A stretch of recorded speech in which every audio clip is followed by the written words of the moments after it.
Hello and welcome to the Walk Off, everybody. I'm Scott Belford, joined by Matt Cernaka, and we are doing the Friday show a day late. Listen, I know that on the YouTube side, this probably even comes out Sunday morning, but I've been on the road in northern New Brunswick for the last 4 days. I played Miramichi, I played Moncton, Bathurst last night, and then Campbellton tonight. Have you been to northern New Brunswick before, Matt, or even New Brunswick in general? Yes, but it was very driving through to Nova Scotia. It Okay. was very brief. It is a very unique province in that so many people are bilingual in it. And it is really cool. Once you get up north a little bit, it's like its own language. So, like, I was in Bathurst last night, sold out show. Shout out to Distillery New Brunswick Distillery. I get a kick out of the name of it because they spell distillery in French and then again in English in case you can't figure out distillery means distillery, however, whether it's spelled with an IE or a Y. But dude, these people, they speak really good French, they speak really good English, and they just slam it together. And I was like, I was talking to them afterwards. I'm like, is there like something in your brain that makes you switch halfway through? And they were like, no, I've never really thought about it because they just come in and out of English and French. Like, and the fact that they don't have a plan as to when they're doing that is just so fun to me. Like, I've just like been blown away by how there's just like little province in the Maritimes where there's like this pocket of like 150, 200,000 people who just like speak English and French slammed together. It's interesting. It definitely sounds fun. All right, we'll talk some baseball now here. The Toronto Blue Jays. Let's start with this. A little bit of news on the Blue Jays side of thing. I don't know if you heard this, Matt. Nick Sandlin has been outrighted to Buffalo, which means he'll almost certainly choose free agency. Oh, So he's a guarantee to choose free yeah, agency. he's for sure going to choose free agency because someone will pick him up. It does save the Blue Jays $2 million. And on the other side of things, it also opens up a roster spot on the 40 man. So they're kind of at, I think they're at 37 on the 40 man last time I checked.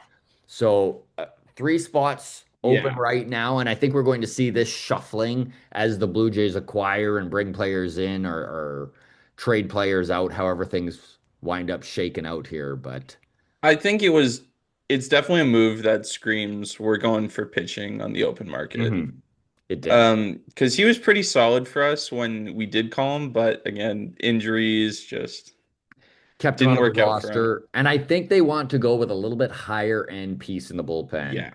after that World Series loss. They'd love to bump everyone down just one rung. So we are going to actually speak that. I know that there's been some rumors come out about Edwin Diaz. Is he a fit? We'll talk that quick. Bo Bichette and Ross Atkins, words on him. We'll kind of dive into that a little bit. The awards. My goodness, Matt. That was awful. First of all, if you want to see fan bases just go at each other online over ridiculous stuff, I mean, the MVP thing, I've never seen, like, literally, New York Yankees fans are like, just drown everyone in Seattle. And Seattle's like, this is East Coast bias. Again, we're getting screwed. Let's divide the country. Aaron Judge can suck it. And the truth is, they're just both really good players. Like I don't know how I'm well, let's just dive in on this while we're talking it. Because I honestly, I am biased. I will say this, not a Yankees guy. And I lean toward Cal Raleigh as he should have won the MVP. And I know I also have a bias towards catchers. I do think they're the most important piece on the field in most cases. Alejandro Kirk kind of proved that this year with the Toronto Blue Jays when he took a huge step forward and what that meant for the pitching staff, how good he was defensive, his ability to steal strikes, his ability to deal with the umpires. Cal Raleigh had won a platinum glove in 2024. He's one of the best defensive catchers in baseball. He's got a bunch of studs in that starting rotation that he managed incredibly well. And then on top of that, he hit 60 dingers. And listen, I'm well aware of the historic shit that Aaron Judge did. Even though I'm biased and I don't like the Yankees, I'll absolutely admit that an over 200 plus OPS is out of this world insanity. It is one of the most special feats that has happened in the game. And when it comes to just offensive output, Aaron Judge, nobody touches him. But I just feel like, and this is the thing, right? It's really muddy water because most valuable player, it's pretty opinion based on what you feel value is, on where you think the most value comes from. And maybe it is the offensive side of the game. Where are you at? So I just looked it up. Aaron Judge led the league in average, OBP, slugging, OPS, third in hits, only by five. So, and Cal Riley led home runs, RBIs. So, and just like you said, the league definitely leads offensive. It leans towards who's the offensive guy. Defensive metrics are kind of on the back burner because that's not the eye candy of the league. So I don't really disagree with Aaron Judge getting MVP. Hmm. It He was the leader. He had a historic season. He was leading categories. It seemed like he was going to win MVP. I don't think it helped that Cal Raleigh also had a historic season, Yeah. right? Like he literally shattered every offensive record that could be shattered from a catcher. Like no one saw him beating out Johnny Bench's numbers in a lot of cases this year when Cal Raleigh got that big extension, and it was an insane season. Yeah, and just the other side of it, the side of it would be so he didn't finish in the top 10 for average. Or give me one second. He Yeah, he finished outside of the top 10 for average, outside of the top 5 for OBP, second for slugging, and third for OPS. So I think those numbers kind of pushed him down a bit in terms of voting.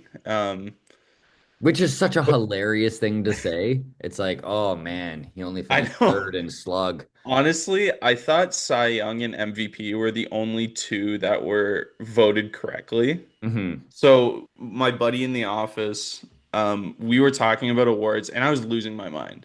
George Springer's not comeback play of the year. Bullshit. Vladdy's not getting a gold glove. Ernie's not getting a gold glove. I was losing my mind. Especially when Schneider wasn't manager of the year. I was like, Hmm. this is crazy. We have a joke where we're like, man, great leaders let people let felons run wild as long as they get manager of the year. Um, but and I was freaking out, and then I said, "Man, these baseball writers of America really suck. They're just not grasping it." And then I saw Keegan's tweet where he's like, these Hmm. are my votes," and I was like, "Okay, I can't really call this bias because Keegan Matheson's one of the baseball writers." And I will say this too, huge shout out to Keegan, friend of the show here, and just an all-around great dude. Like both you and I have got to hang out with Keegan Oh numerous yeah, times. He's come to baseball towns. He put in black and white for everyone to tear apart oh yeah, how he voted. And he backed it up. And this is where opinion on value differs. and And the I amount of Mariners fans who are like, more East Coast bias. And I'm like, man, like if you sat down with Keegan, you would not feel that way. you would Like know how badly he would wanted Cal Riley. he does not like the Yankees at all. Like, But and I fully respect him, and I saw his list, and it's pretty much how I would have ranked it too. yeah.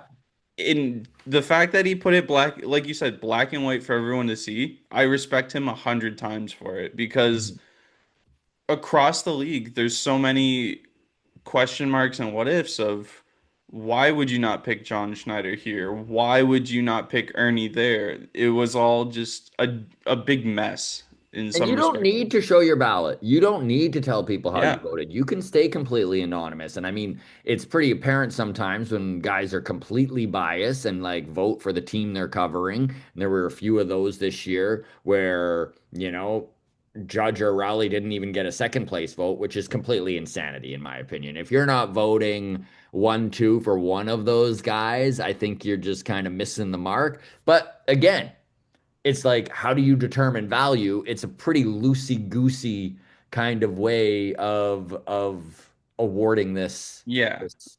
like one thing, so I'm not going to put their name on blast because I don't want to do that, but I did find out that the Toronto baseball writer was not Keegan for the manager of the year. Hmm. Did not vote for John Schneider. Didn't give Schneider one vote. No, not a baseball writer, not a baseball person at all. Does not cover any sort of sport and got the baseball. And I was like, it didn't make sense to me. It was it was brutal. If you It's have the credentials and you work for the right company, you are given the right to vote, and that's kind of what happened there. So, and there's a few of those around the league. yeah, So, it just seems like personally it seems like a skewed way of voting of so let's quickly break down the awards then. Let's start with comeback player of the year because this is probably the one I disagree with the most. And I know that there's a lot of people when you bring up George Springer as comeback player of the year, fan bases from all over the U.S. jump on board and they're like, "I hope George Springer dies. He's a cheater and he deserves to rot in hell," and all this stuff. And it's like, okay, like. re, Sure. I mean, he re cheated. Not that it matters that it's 8 years ago, but it feels like it matters that it's 8 years ago. He's obviously not cheating now. I mean, we joked about it in May. We were like, I don't know, like what is going on with George? He's cheated before. What is happening? But I mean, we're well aware of how intense the microscope is when somebody comes out of nowhere. You know, damn well they're getting tested for, PEDs and all of that yeah. shit. Like the microscope on George Springer was, I'm sure, as bright as it possibly could be, as dialed in as you can check on a player. 35 years old, ending the season at 36. Honestly, like he finished, I think it was seventh in MVP voting. Yeah. So comeback player of the year goes to Jacob DeGrom. And honestly, Jacob DeGrom, great comeback, right? Yeah. Like this is a dude who has been injured on and off for years, wound up losing his contract or like wound up being shipped off by the Mets to or not shipped off, sorry. The Rangers wound up coming in with that big offer and then he had to get Tommy John again and it was a long recovery and this is the first time he's healthy and I think he's what I don't know if you want to take a quick look at his age, but I'm pretty sure he's also up there I mid think he's 30s, 34, 35, something like that. oh, I thought he was older. He could be 36 even. Yes. I'm not sure 100%. We'll figure this out, I everybody. thought he was almost at the big 4-0, but I'm Oh, no, I probably don't think wrong. he's that old. He's 37. Oh, 37. Okay. So again, like a mature player who's been there and done that many times and come back and perform like he did with Texas was absolutely massive. But I mean, George Springer was It was a historic He was a turnaround. bum last year, Matt. Like literally on this podcast, we even were talking about should he just have his $50 million bought out and trucked off? Like that's how little value it Scott, felt like he he had. batted in spring training 084. Not 800, 084. And then we were looking Everyone at was the saying plunge. washed. He's Yeah, washed. it was the conversation was we're cutting him. He's batting seven. We were talking about him as a bench player for the whole year. And to do what he did to earn his leadoff spot back, and I know it's only regular season specific, but 3-run home run against Seattle. Offense putting up major offensive production. Home run on Canada Day. He had big moments all year. He He was was probably the the most guy. important player on this 2025 Blue Jays team all Yeah. year. And I do Lost think, his leadoff spot, right? yeah, Was batting lower in the order, eventually hit a point where the Blue Jays needed somebody to lead off, and he just took it back over and ran with it. yeah. And he looked better than ever. And the I will say the big reason, and I know comeback player of the year is voted on by the MLB Player Association. I think the big reason is because of what happened in Houston that George Springer won't win an award. George Springer has a black eye for the rest of his career, and deservedly so. Yeah, It's hard I, to. as a Blue Jays fan and a biased one at that, have forgiven him for all of his discretions after Oh yeah, watching he's him probably one of he's perform one of this my year. top three. He's one Yeah. of, but I do understand it from a league wide of your team got caught cheating and you disrespected the game, so you kind of have to live with the hey, you might not win. You're the only award you're probably gonna win is the World Series. And That's you probably the last trophy you'll get. I mean, fans in for every team are a bunch of hypocrites, and you can sit here and put in the comments what a piece of shit I am and be all upset if you want. But the truth is, there's so many teams out there where, like, you go on Twitter, right, and people are just so vindictive and shitty, and they'll take someone's tweet where they're like, "I'd love Alex Bregman. He'd fit on this team, our team so well," and then they'll like go 3 years back and be like, "I would never cheer in a million years for anyone from that Astros team." And it's like, well, guess what? Maybe you would if they're going to do big things for you and help you get closer to the promised land we all want, right? I Like, I I think you said it best. He has a black eye for the rest of his career, mhm. where a lot of people can overlook it, but a majority of people are gonna have that kind of disgust or just dislike for the players. I just don't think everyone who is on their soapbox is that great of a person and has never made a mistake in their life, right? Like, just because it was on a grandiose stage and a big deal, and believe me, I still, when you bring up the 2017 Astros, I haven't forgiven them. Fuck Oh them. no, it'll But always like, have. I think for me, we're a little more removed from it, where I'm like, oh yeah, they yeah, cheated. yeah, Like it's a stepping it's a historic point in baseball history of this team cheated. yeah. But And I mean, the truth is, man, like the Red Sox were caught cheating with their Apple Watches and stuff like that. yeah, There's other teams that were caught cheating and did not get the same treatment because they didn't win the World Series. So they just cheated worse. they Houston just knows how to cheat right. Anyways, let's go through these awards. We really kind of took a hard left turn there in true walk-off fashion. So, Manager of the Year, Stephen Vogt, deserved. He had a really good season, an incredible September, and the fact he did so without two of his best pitchers in the bullpen, or at least Emmanuel Clase, who's an elite closer. Yeah. And I can imagine that with a betting scandal like that, there was some real dissension, some real chaos in that clubhouse that he had to kind of keep under wraps and get everyone back on board here. They sold at the deadline, and everyone thought their season was done. Yes, I've said this a million times. I always thought the Tigers were frauds. I always think the AL Central shit. And I think it really helped Cleveland in doing what they did in September, being from the Central. All that said, fine. Stephen Vogt's the manager of the year. I literally don't hold it against him. I think it should have No. went to John Schneider. I'm a Blue Jays fan. I'm literally gonna just say it. I'm biased as fuck. I think what he did was absolutely incredible. I think that he took a team in 2024 who literally were one of the worst teams in the American League, finished dead last in the American League, and him and his coaching staff. And again, I really don't think the manager of the year is an award for the one guy. That's not how baseball works anymore. It is such a collaborative effort, and the manager is just a cog in the whole machine. And so the Blue Jays, on the back of Ionetti and on the back of uh, David Popkins, and they brought some new staff in and changed their hitting strategy. See, you explaining that it's not just one coach, it's all of them is making it feel more and more of we got robbed. We did get robbed. I do Considering feel like we how, got robbed, but at the same time, like I do understand why Stephen Vogt won. yeah. And I don't know, Matt. I just don't care enough to get that worked up about it. Like I'm still dying over the fact we lost the World Series in the 11th inning.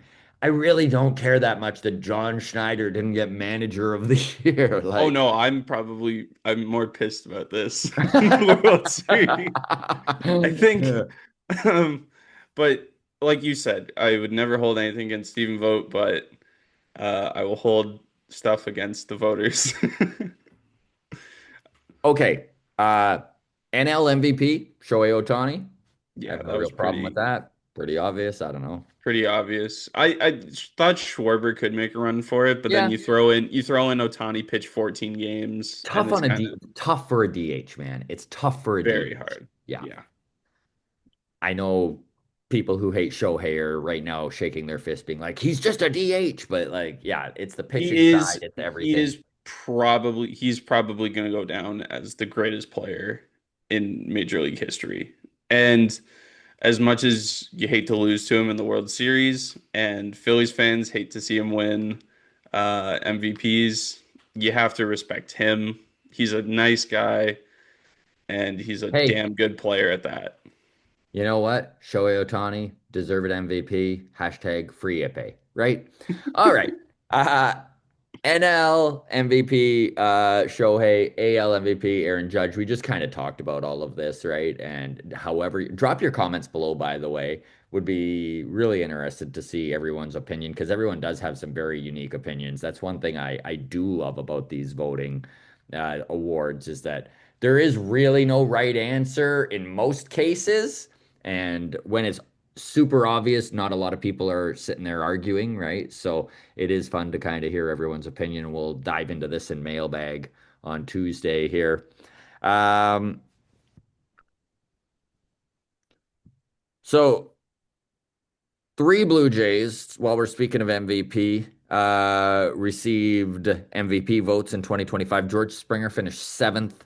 Vladimir Guerrero Jr. finished 13th, and Bo Bichette finished 16th in MVP voting. And honestly, man, if you've got 20 players, uh, sorry, three players in the top 20 for MVP votes, it's why Yeah, you have a World Series finalist team in the Toronto Blue Jays this year, right? Like yeah. great seasons from all three of them. Oh, 100%. You can't complain. And I think all those spots were fair. I think 7, 13, 16 is fair for what they did this year. The Cy Young Awards, I honestly have zero problem with either of them. Oh, Paul yeah. Skeens with the NL and then Tarek Skubal with the AL winning his second in a row. Yeah. And I Do you, think no, Skeens was unanimous, and I think Scooble was not unanimous. I'm pretty sure he only got 26 votes, which was kind of surprising to me. mhm. But yeah, no complaints whatsoever.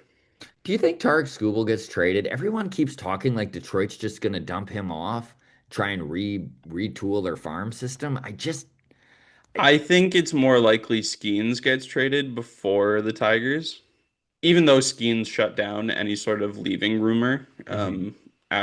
when he was interviewed after his Cy Young. That's interesting. I mean, Tarek's a free agent at the end of the year, whereas Skeens, see, Skeens and Scooble. I'm gonna just talking about both of them at the same time. I'm gonna fuck this up so many times. Scooble's a free agent after 1 year here, and then Skeens is under control for what, another 4 years? Like, Yeah, and I feel like well, it just feels like Pittsburgh's kind of in a situation where we don't have the team around him, we don't have the guys to put around him. mhm. Trade him at his highest value, get some value out of it. And again, he shut all these rumors down after his Cy Young speech, saying he Because wouldn't he's a be. gentleman and says the right thing. Yeah, and it just, but even like for his career and for the Pirates, it's seemingly it would be a mutual split of it would benefit both teams because you would get a major package Mhm. for Paul Skeens. And wherever Paul Skeens go, he would probably have a better record. Um, but yeah, in terms of Scooble, I don't know.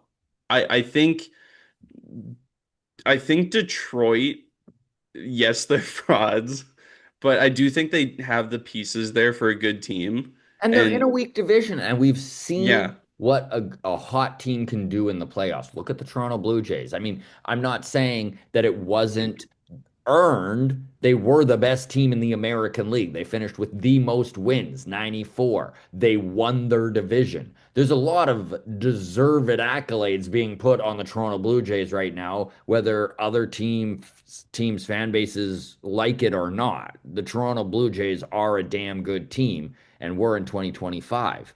But they did get hot at the right time. Yeah. Like they And won the last 4 games of the season. They went in and walked on top of the Yankees. They just outplayed them. The truth is, they probably should have swept them. They were up 6-0 in game 3 before they blew it, which also goes to show you the tenacity of that team coming back and winning a bullpen game in game 4, right? Like the Toronto Blue Jays looked like they were out of it after losing the first 2 games to Seattle in Toronto and came back and won that series in game 7.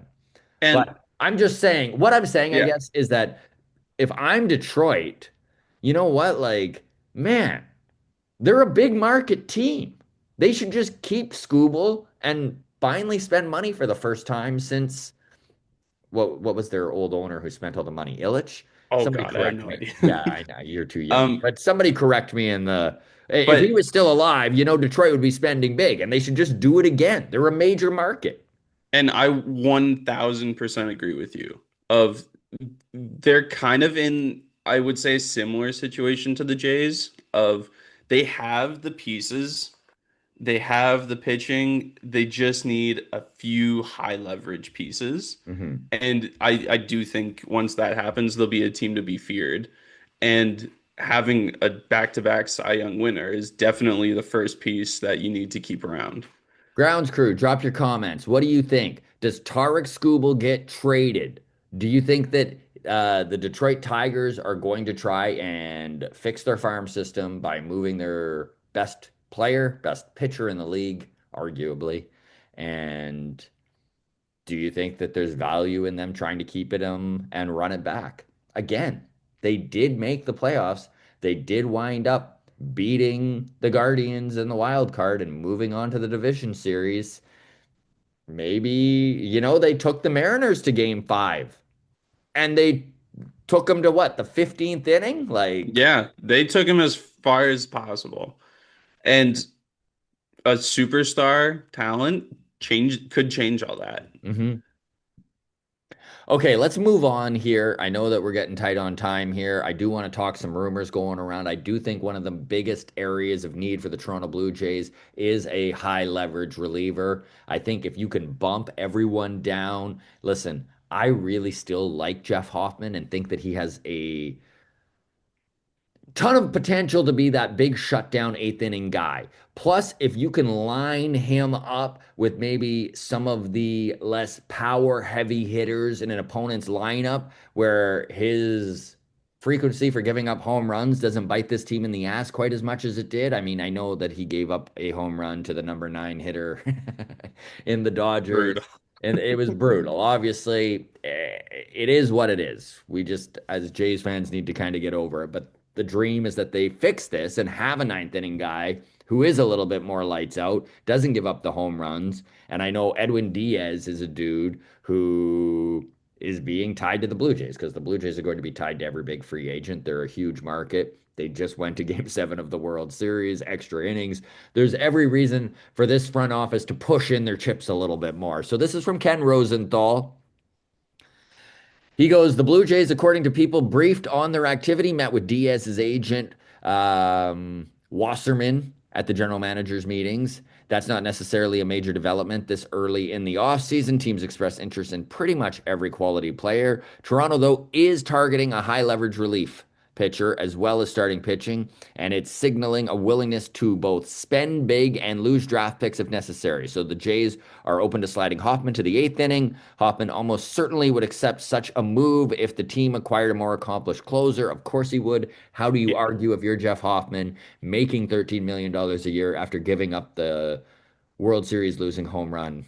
You just are You're like, really yeah, reinforcing this loss of I yeah. finally got over it and you're just drilling it back I in. told you I wasn't over it. It's still killing me.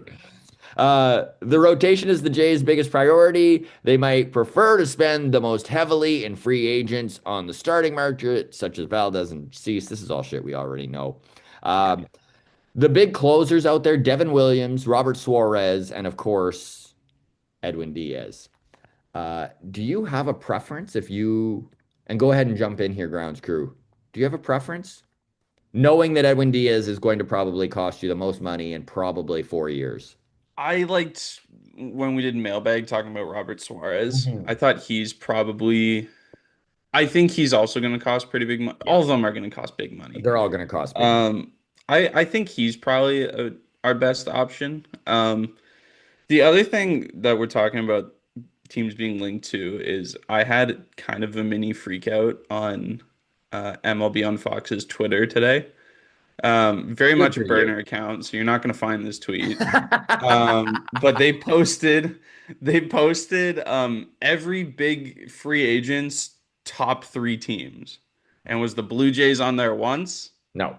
No, not even for Bo Bichette. No. And I just like this is getting out of hand. Like everybody's counting out Toronto. Um, but back to it, Suarez.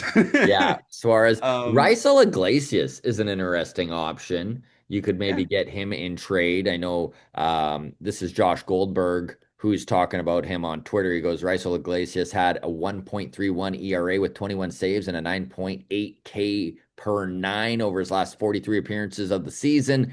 He ranked in the 90th percentile in chase rate, 88th percentile in whiff rate, 88th percentile in hard hit rate, which is great. If you can eliminate the hard hits, that eliminates the Yeah. home runs.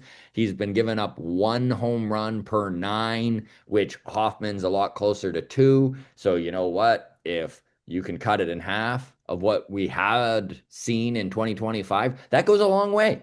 And a huge thing with our team is defense. So any soft contact is pretty much going to give this team a play, Mhm. which that would be absolutely huge. So, Raisel Iglesias, obviously, right now, he is sorry, I'm just trying to find here. He's with the Braves. I'm just trying to see how many years he has left. He's 35 years old. He had a pretty big. This is all stuff I should have pulled up earlier.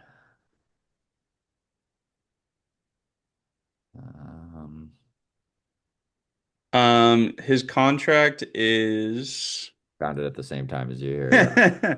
it's 16 million a year. Yeah. Yeah. He's 16 million. 36. And he's got what, Um, 2 years left? 1 year left. He's a One free year agent in left. 2026. Right. Okay. So I don't know what it would take to land him. Probably you'd need to eat the whole contract. This is something that I think the Braves would be willing to give up. But it might be the cheapest way to acquire a guy of that ilk, right? If you can like maybe move a top 10 prospect. I don't know. Obviously, it wouldn't be a top five, but someone in that range. Yeah. Um, my only rebuttal to that would be he's 36. He is I 36. I kind of think the Jays are more in a position to lock down a closer for the next 3, 4 years, in my opinion. Do something kind of. Romano was here for about 3 years. Ken Giles was here for 2 or 3 years.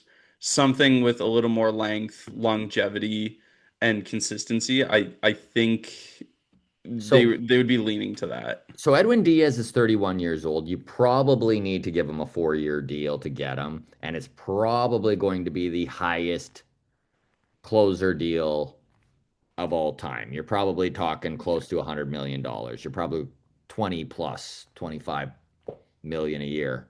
Um, And as he wasn't great at the beginning of the season, but he was coming off a very he was coming off surgery, he was coming off an injury. So, whenever you are dealing with that injury year, it is always best to probably look at what he looked like before the surgery. So, which was one of the best players in all of baseball. Um, I don't know I'm how I feel about Edwin Diaz. It does scare me a little bit, like I do think yeah. that it's you would need to pay so much that if it doesn't work out, it could really put your bullpen underwater, right? Like you'd really be relying on guys from the minor league system coming up and like kind of filling those holes because you're probably out of budget for there, especially when you're carrying a guy like Hoffman as well. But drop your I'm comments, folks. I'm also very fine with a Chris Bassett closer year. Yeah, Having sure. 7 pitches in the ninth inning would be absolutely fine with me. But I do agree with, I think Diaz might be a little bit too expensive for where the Jays are, and especially who they've been connected to. I think they have to move their money around in the smartest way they can. Okay, let's wrap up on talking some San Diego Padres here because I do think it does play into the Blue Jays, the San Diego Padres, who are about $300 million in debt. They're exploring the possibility of selling the franchise. The team announced Thursday at the end of the GM meetings. The family has decided to begin a process of evaluating our future with the Padres, including a potential sale of the franchise. That's Padres chairman John Seidler, the older brother of Peter, said in a statement. We will undertake this process with integrity and professionalism in a way that honors Peter's legacy and love for the Padres and lays the foundations for the franchise long term success. Of course, Peter, 2 years ago before passing away, came out and said they would never sell the team. They want it to be a legacy franchise that gets passed down to his kids and so on and so forth, and that they're very safe in San Diego and they don't need to peel back their payroll again and become a have-not team, which they haven't been in years. But the truth is, whenever a team is getting close and ready to sell, they get rid of all their assets and try and strip things down Yeah. so that you're starting at a base level salary. So there's some players that might be available from the Padres. I know everyone's been talking about Kyle Tucker and the Blue Jays being linked to him, but it is really interesting to think about Fernando Tatis Jr. I know we've talked about this a little bit before. Love the idea of Tatis on the Blue Jays. I don't know if it would happen, but if they are selling off, he's probably the most valuable guy with a mega contract, right? Yeah. You can't move Machado. He's too old. No one wants to take that on. Some of these Bogarts. Nobody's going to take no on one's Bogarts' touching Bogarts contract. with a 10-foot pole. So, you know what? Tatis could really get them some good prospects back, right? Refill a farm system that has always been very good, but they sell off all their prospects all the time because AJ Preller just refuses to do anything but go all in all the time. So it's going to be interesting to see what happens. Um, Drop your comments, folks, because we are going to circle back to this on mailbag. And I do want to know what you're all thinking when it comes to the San Diego Padres. How deep of a sell off could we see? This could be disastrous for Padres fans. I really hope it doesn't happen this way, but I also would love a guy like Tatis on the Blue Jays. Another name that I haven't heard any speculation from, but um, would be a decent fit for the Blue Jays would be Ryan O'Hearn. Hmm. He had a career year, lefty bat, can play first, can play outfield. I just pulled up his numbers. He batted 281 with an 803 slugging, or sorry, an 803 OPS. And he's another guy, if the Padres are going to be selling, he would be another guy on my trade list. Of course, the Padres picked him up at the trade deadline last year, and he's got another year of control. So might be a fit. And he Yeah. he has had some really good seasons with Baltimore and again looked really good in a Padres uniform when they brought him in. Might work.